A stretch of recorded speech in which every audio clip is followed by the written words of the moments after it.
My name is Edgar Johnson. I've been doing tours on the reef since 1960. We are the Nylon pool now. Called Nylon when Nylon came in fashion in 1940. When the British and the Americans seized war, they made the first pair of Nylon stock. So once they look transparent.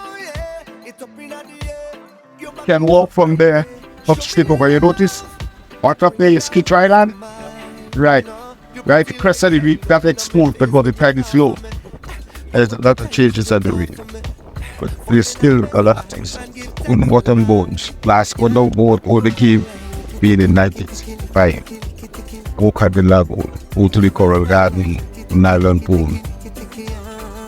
We never came out of the boat. The wooden bottom boats used to go on the reef. The reef have a lot of changes that you would see.